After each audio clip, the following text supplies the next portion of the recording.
What's the number one challenge for businesses today?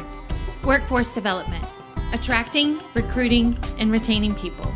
And that's why we created this podcast, designed for the frustrated CEO, the under-resourced recruiter, or the overworked manager, to give you the tools to tackle those WTF moments.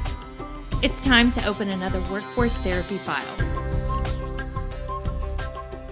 Welcome back to the Workforce Therapy Files. We are on file number 25.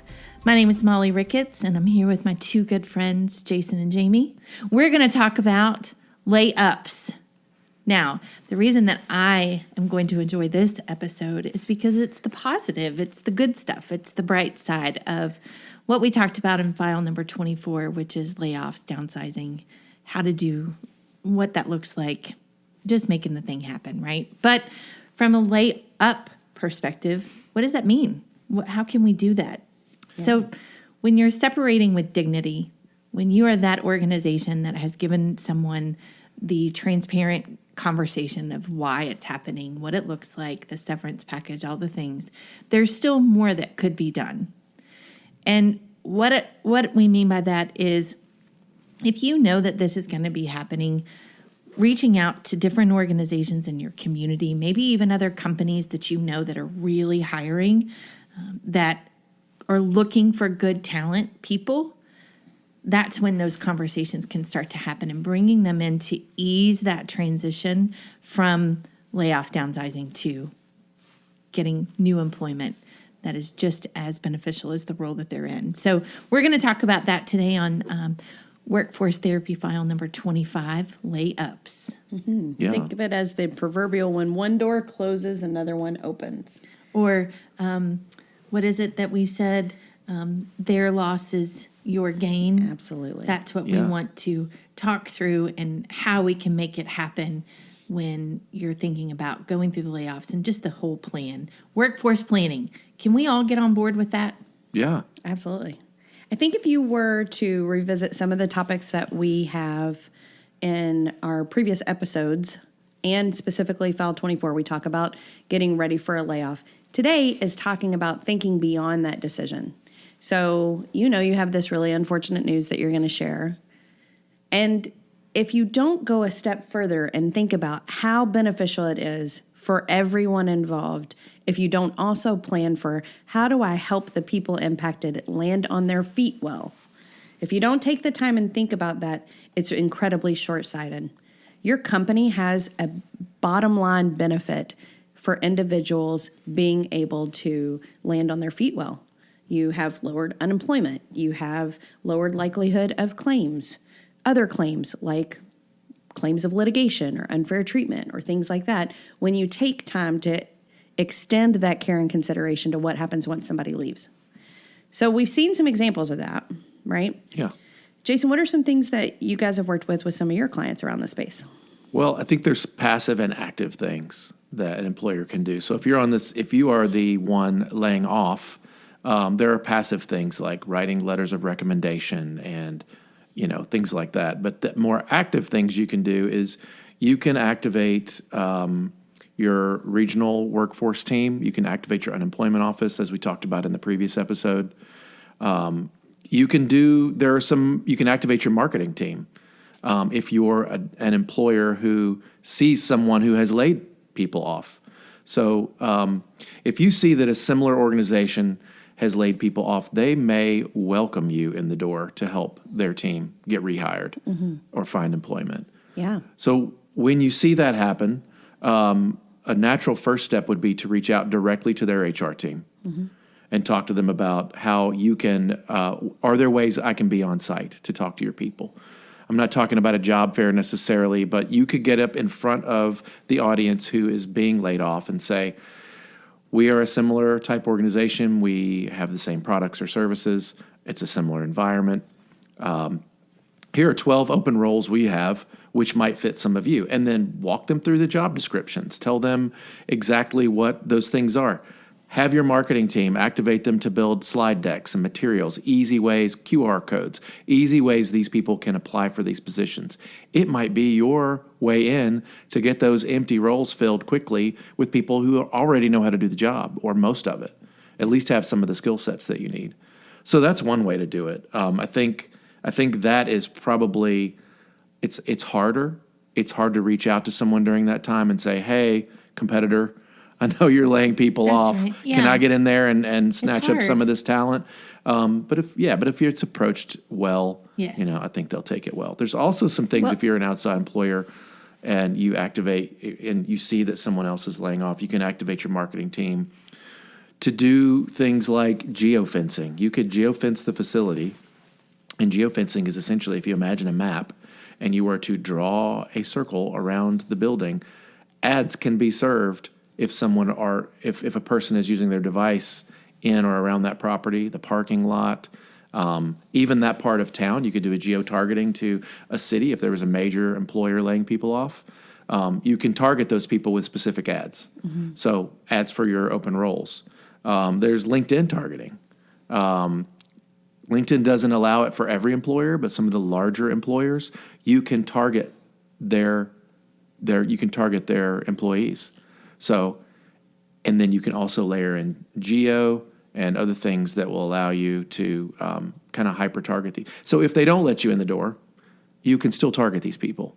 And you don't have to know all these things, but activate your marketing team to do those things, because it's a huge opportunity. I mean, instead of fishing, the fish are there, Absolutely. and they're waiting. They're ready. They want to be employed. And to that end, if you're on the side of the company that is doing the layoff, pay attention to who's hiring in your area. Because while they may not contact you directly, you can absolutely contact them and say, I see that you have these openings. We have individuals that we would be willing to vouch for. They've worked with our company. Here's the types of education we've put them through, the training that we've provided them. There are a lot of things that having a company representative represent to a company can provide a lot more credibility than somebody might be able to even offer in an interview. Yeah. We recently worked on a case where a logistics company was laying off a large workforce, and we were able to connect them with employers who were in their space, in the logistics space, but also adjacent industries. So companies that maybe hire truck drivers or Forklift drivers. Yeah, forklift drivers. People, maybe it's manufacturing, maybe it's distribution, but these adjacent employment opportunities are also something to consider. And one of the big misses across the board in every industry, in my opinion, is that my knowledge, skills, and abilities, yes, I have been in this industry for X amount of time, but there are transferable skills. I may not know about your industry. I may not know exactly how to do this job, but I have the foundation to build on to learn this new role. And I think it's short-sighted of some recruiters and employers to lean into technology so heavily and allow that initial vetting process to be so AI-driven, because there are transferable skills and you have to learn and teach what those things are, yes. But if I am a good fit for the culture and the environment and what the company is offering, if I'm going to only have a 3 to 4 month learning curve because I have a solid foundation of the ability to do it, I just have to learn it through a skill. We have to help individuals learn how to tell their story differently. Yeah. We run into this often with some employers that they say, well, we can't find any talent because my Indeed posting or what have you, wherever your job is posted. But sometimes being so dependent to streamline and create efficiencies within that talent acquisition phase is so short-sighted. So opening the door, Jason, like you said, to organizations to come in. This is what we're looking for. These are the things that we have open. Mm-hmm. We see this as a transferable skill set that you may have the ability to learn. Educating people that way, the talent that you're going to get is going to be hands above those that you may be receiving that are serving at a carnival. In so many instances, people that get laid off can be a long-term employee, so someone who hasn't been on the job market in decades. And so you have to teach them. Yeah, you have to. And so providing them resources is the first step is the nice little olive branch that you can provide.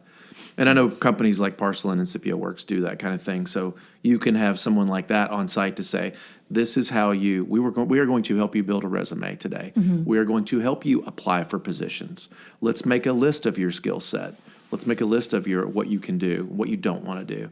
Let's find the right. Let's review your opening for social you. media footprint. Yes. Let's make sure that's clean. Yes. But, letting someone go and just waving at them as they walk out the door is a way to do it, but it's they're going to remember that. So if you can say, look, here is a letter of recommendation. Here's a person you can talk to about your resume. Set it up for them. We're going to set an appointment for you right now to do that. Here are 3 other employers who are hiring in our area. One of them is going to be on site next week to talk about what their open roles are. So I think there are ways to arm them for what's ahead, and it makes it less scary. Well, and to that point, when you are able to open it up and remove the veil, if you will, the amount of transparency that you can provide through this journey is so much better for everybody. No one's making up their own narrative. This is the way that it is, and it's all out there.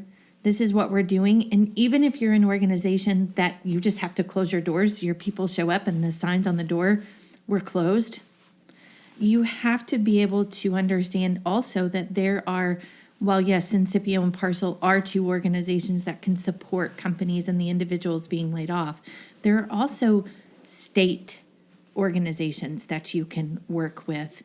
Like here in the state of Kentucky, we have the Kentucky Career Center. That's a resource that individuals can go to be proactive in finding other employment and getting connected. It's amazing to me, though, how some individuals look down on those resources. But honestly, they're the ones that are truly very well connected throughout all of the resources in the state to support finding new employment. You just have to figure it out. Yes, there's a lot of red tape. You have to be able to know what you're looking for.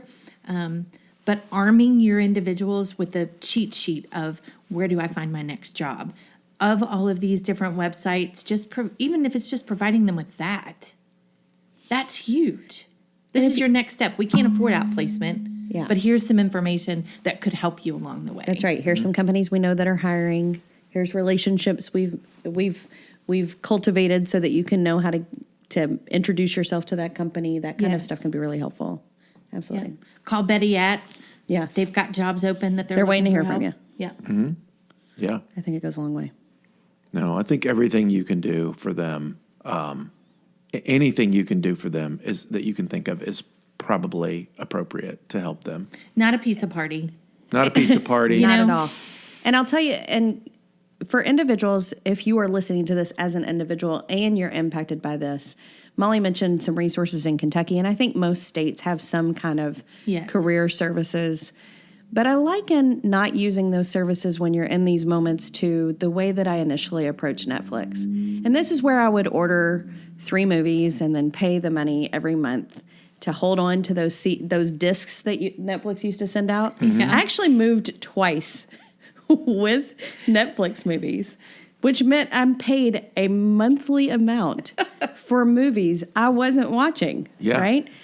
You are paying through your tax funds, you're paying for that right now. So when you're thinking about I don't want to use those benefits. I have some shame with the fact that I'm unemployed. This is not the life that I meant for myself. Right. Well, if you are laid off, it's not because of a decision you made. It's because of things that were out of your control, and people understand that. And here's some incredible resources you've already paid for.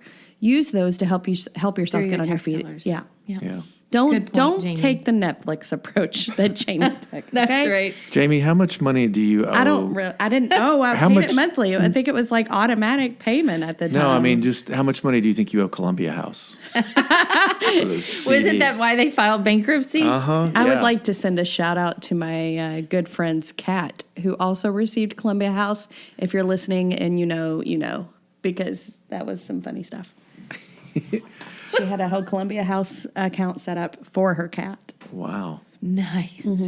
Yeah. That sounds illegal. I feel like that's the reason I didn't call anybody out by name. Again, we're not attorneys. I'll say that again, but that I feel sounds like that's illegal. a compliance Yeah. issue. It's also 20 years and old, so. Yeah.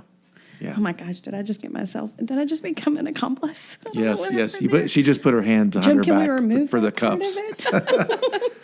Well, and I think, again, this goes back to what I said at the beginning of file number 24 when we talked about layoffs and downsizing. Yes. If employers put the emphasis on workforce planning, good, bad, indifferent, consistent, whatever it is, into whatever it is that they're selling, doing, providing, it would be such a different experience for everyone.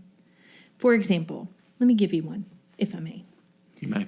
Organizations overhire. Why do they overhire? Because they don't know how to hire. Yeah, so they're planning for attrition. Exactly. Hiring to Is that the fire. right thing to do? No. Talk about a We've waste talked of about money. this one. We said Right. don't do this. Don't. No.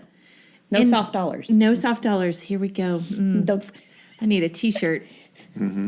But when you think about the how, the why, just creating a very authentic approach to how you go about hiring every position in your organization.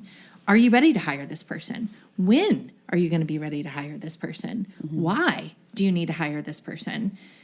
When you can actually pinpoint the moment at a point in revenue, at a point in project work that you actually need additional support and it can be funded the right way through revenue, your cost of goods makes a completely different spin as opposed to, well, that's just the cost of doing business. No, it isn't. Stop saying that. Stop it. I also think that whenever you're doing great workforce planning, and I know that we've put a lot of information about how to do that well on prior episodes, but if you're doing it really well, then you can plan to do all the things that we're talking about in terms of if you do have to do a layoff, you can put these things in place, treat your people well, still make hard decisions in a way. And I've also found that companies that are incredibly authentic and transparent about their regular business results, that individuals understand this is a business decision and not a personal one a lot easier. So when you're doing regular employee town halls and you're sharing revenue and you're sharing your bottom line and your profit and being clear about what the business is taking in, and people can see trends and adults can act as adults and they can understand that you're making a business decision. It's those moments where you come out every month and you talk about how amazing everything is. And then you couple that with a layoff, and then people are like, what just happened? Why am I a part of this? That kind of becomes a challenge. So there's a lot of ways that you can do this. You can treat people like adults, be transparent, partner with your networks, build community around the fact that we are all better off when we're all employed, right? It's really important. So the bottom line here is when you have to lay off, lay up, lay them up for their next position as best you Exactly. can. And you if- can. Yeah. And selfishly, if you're another organization and you see someone laying off, they may not be doing it well and they may be looking for a lifeline. So Yes. reaching out to them and saying, I have some open positions, maybe I can help, might just be the thing they needed to hear. I love that. And especially for those folks that have been with your organization for an extended period of time, I'm going to say that extended period of time is going to be more than 3 to 5 years because the process of how you go about looking for a job has changed. I think we can all agree that the way we applied for a job pre-COVID is much different than we do today. And the process that companies are following is much different today. But people that haven't looked for a job in 3 to 5 years, they don't know that. I think we even discussed in a recent file about individuals that have been with companies for a long period of time and they're a mature age and they don't know how they have transferable skills. But someone can show them that has been through it before. Absolutely. And providing that person with those resources up front, there's less humbling, in my opinion, that individual needs to go through because that connection has already been made. I don't have to tell my story again and feel I've been laid off. I don't have a job. I don't have, all of these things, the braces, the mortgage, all that. if there's already a connection made, my story doesn't have to be told again. Right. That person knows it, and they can help me clear the path Yeah. for the rest of the way. Yeah. I love that idea. Well, I really like all of these ideas. I think caring for folks in the way that's been outlined today, or even coming up with your own, if you're trying to help people land well, then it's going to be well received. Well, and the flip side of the coin, everything that you can do to help humans understand the next step that they can take removes a lot more of the worry. Not saying that they won't have worry. Concern, to lower the frustration, the anger. It's the fear. phases. Yeah. The fear. I think, Because is you make such knee-jerk reactions when you don't feel in control. Mm-hmm. And those knee-jerk reactions are typically not ones that have a great outcome. Yeah. So to remove any potential act of violence, people turning around and coming in and making bad decisions that will affect the rest of their lives and those that they're putting into this path. So I want to make sure to help individuals understand that while communication is important, providing them a path and a road that they've never been on, empowering them to make a better decision for themselves also reduces that fear. Yeah. And the knee-jerk reaction of what could potentially be is lessened. And